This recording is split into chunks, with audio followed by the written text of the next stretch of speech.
Hey everybody, we have another coffee tasting from Third Coast Coffee Roasting Company. I went ahead and picked up some beans from Rwanda recently.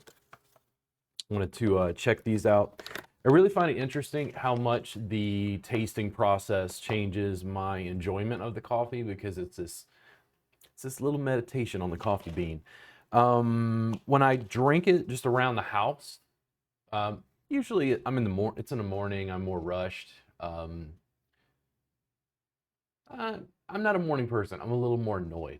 So I'm just having coffee and yeah, it tastes good, but I'm busy checking email and doing work things when I get up. So going through the process of smelling the beans, smelling the coffee, doing tasting notes is really, really instructive to me. Let's check these out.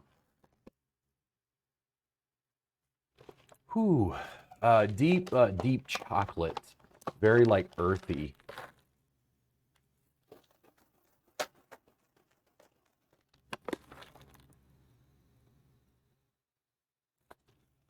I'm getting a little bit more of a single note of that like chocolate kind of darkness, very like dark chocolate.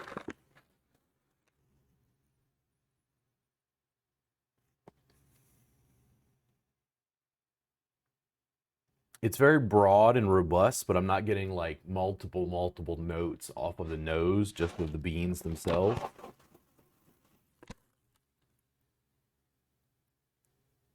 It makes me think of walnuts, like the outside um, sort of savory, something that's not sweet.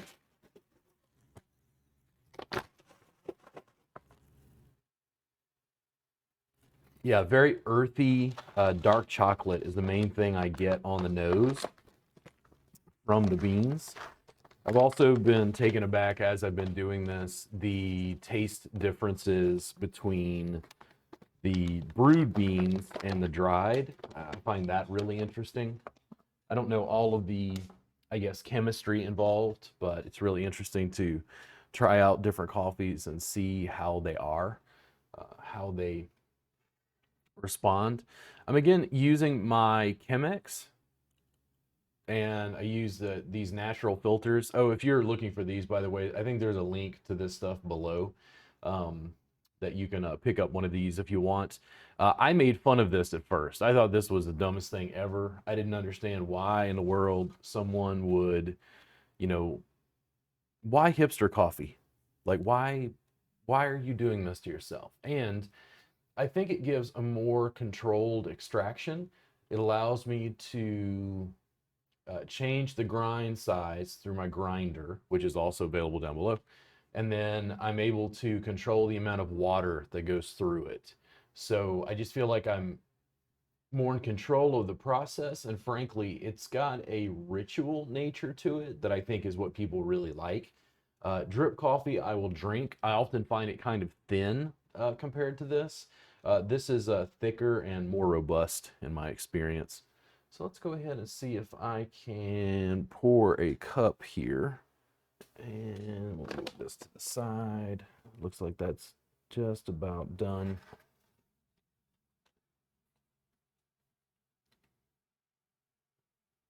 Some drips. There we go.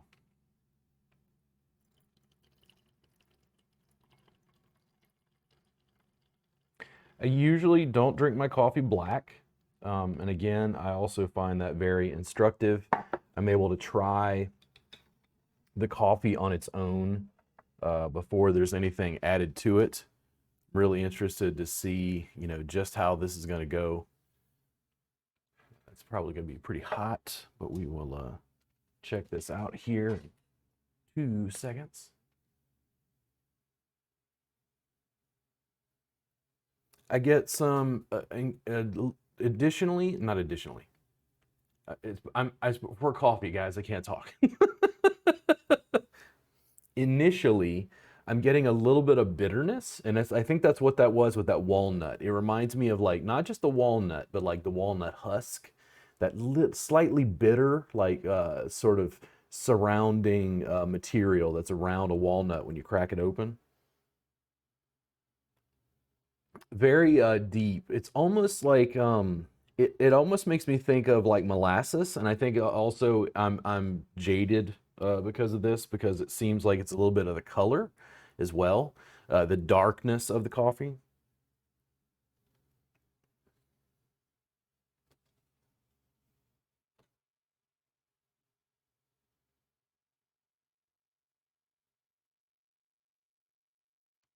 It's toasted, but certainly not a burnt. Um, it's like darker caramelized molasses notes. You know, think about the difference between molasses and just plain table sugar. This is more like molasses. So I'm getting these deep roasted tones. But again, just a note. The Ethiopian Sidama Natural, I know that I've talked about that repeatedly. It's got layers of fruitiness and stuff like coasting through it. This seems a little more, I don't want to say flat like it's a bad thing. It just seems a little bit more like a single note than like a five note chord.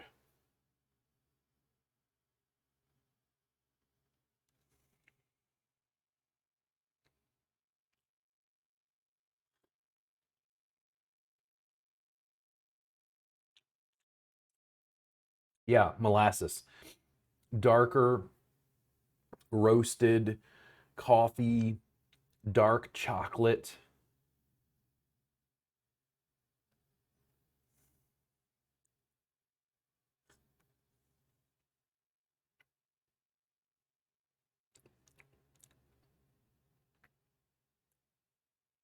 Yeah, it's a little less complex than some of the other coffees.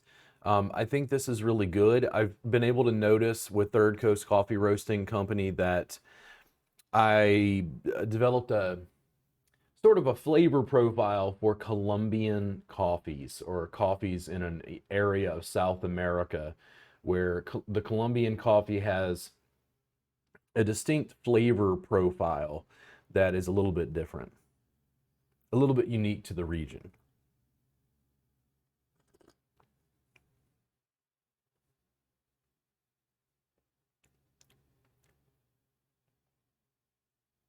Yeah, I'm not getting the fruitiness. I'm not getting raisins, plums, dates.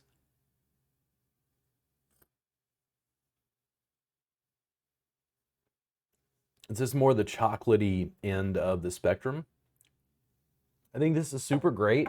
This definitely is not my favorite of all the coffees that I've had from Third Roast, but I can't say that there's a coffee I've had from them that I wouldn't buy again.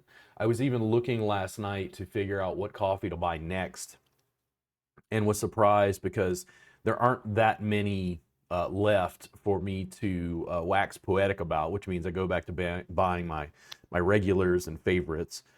The coffee is great. I had to look up Rwanda because, of course, like a Westerner, we learn geography through horrible, horrible things.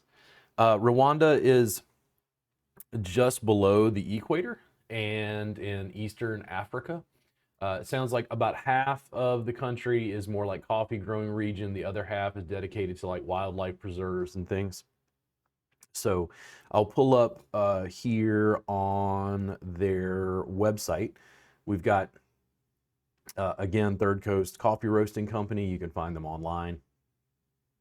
But they actually put up the national flag of Rwanda, and then they had information on the co-op Kodukak. I think I'm saying it right. It's oh, see in here, this doesn't influence me too deeply, but if I go through and see their tasting notes, I get like a different bias. So light molasses, so I was at least right on that. I don't get as much of the black cherry. I think the cherryness would be like if it was a little more sweet. I agree with the caramel is more like what I was saying about the molasses compared to regular sugar. But they also give a little bit of information about Kodakak and the coffee growing region, the information involved with the cooperative there.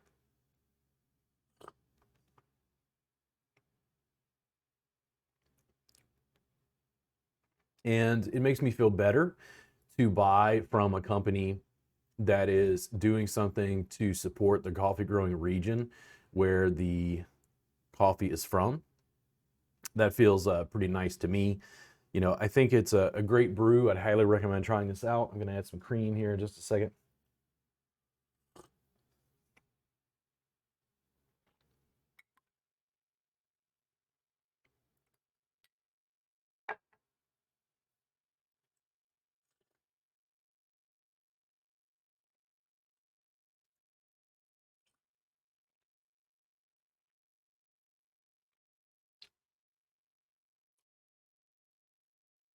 The cream, when I add it and going through the process, totally dampens the coffee.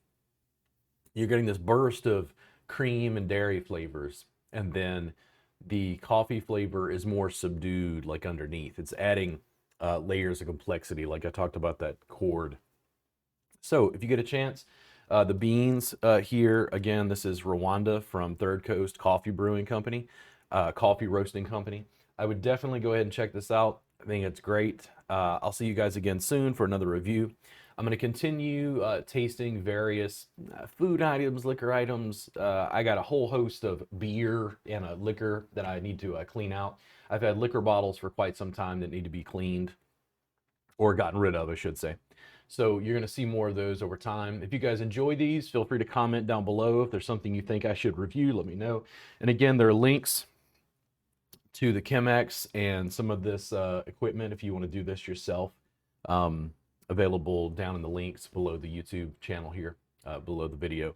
So you guys have a great one. I'll see you soon, and thank you much to the Third Coast Coffee Roasting Company. Really, really appreciate you and your beans. I'll see you guys very, very soon.